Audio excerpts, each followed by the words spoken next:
ఒకసారి అర్థం చేసుకోవచ్చు వాళ్ళు ఏ విధంగా అభివృద్ధి చెందుతున్నారో.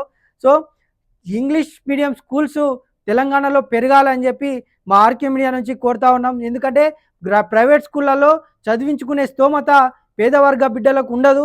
కాబట్టి అగ్రవర్ణాలు చాలా వరకు కూడా వాళ్ళు అభివృద్ధి చెందారు కాబట్టి వాళ్ళు మెయిన్ కార్పొరేట్ స్కూళ్ళలో వాళ్ళ పిల్లల్ని చదివించుకొని ఇంగ్లీషు మంచిగా నేర్పించుకొని అన్ని స్కిల్స్ నేర్పించుకొని వాళ్ళు యూరప్లు అమెరికాలు పంపుతా ఉన్నారు. సో పేద బిడ్డలకు ఇంగ్లీష్ దూరం అయ్యి ఇక్కడ గవర్నమెంట్ స్కూళ్ళలో ఇంగ్లీష్ మీడియం స్కూల్స్ ఇక్కడ ప్రైవేట్ తెలంగాణలో రావాలని చెప్పి ఆయన కంచె ఐలయ్య గారు కూడా చెప్పడం జరుగుతుంది. ఎందుకంటే అట్టడుగు వర్గాలకు ఇంగ్లీష్ విద్య అందినప్పుడే వాళ్ళు అభివృద్ధి చెందుతారు. ఎందుకంటే నేటి సమాజంలో మనం చూసుకోవచ్చు ఏ జాబ్ కావాలన్నా ఎక్కడ పోవాలన్నా కూడా కనీసం రిసెప్షనిస్ట్ జాబ్లో ఉండాలన్నా కూడా లాంగ్వేజ్ కంపల్సరీ అవుతుంది. సో ఇంగ్లీష్ నేర్చుకుంటే వాడు ఎక్కడ పోయినా బతుకుతాడని చెప్పి మనం అనుకోవచ్చు. ఎందుకంటే ఇంగ్లీష్ నేర్చుకుంటే ఇప్పుడు ఎటువంటి జాబ్కి పోయినా ఎక్కడ బయటికి పోవాలన్నా కూడా కమ్యూనికేషన్ ఈజ్ ఇంపార్టెంట్.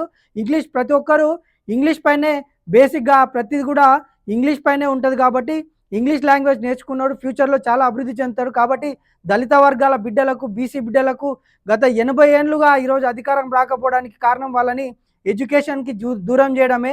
ఎందుకంటే అభివృద్ధి చెందిన వాళ్ళే వాళ్ళను మెయిన్గా ఇప్పుడు గవర్నమెంట్ స్కూళ్ళలో ఇంగ్లీష్ మీడియం స్కూల్ తక్కువ కాబట్టి అక్కడ పిల్లలకు ఇంగ్లీష్ కమ్యూనికేషన్ తక్కువగా ఉంటుంది. కానీ అగ్రవర్ణ పిల్లలు వాళ్ళని డబ్బులు ఎక్కువగా ఉండి వాళ్ళు ప్రైవేట్ కార్పొరేషన్ స్కూళ్ళలో సపరేట్గా చదివించడం వల్ల వాళ్ళు ఇంగ్లీష్ నేర్చుకొని ఇంకా అభివృద్ధి చెందుతూ ఉన్నారు. సో ఇక్కడ గవర్నమెంట్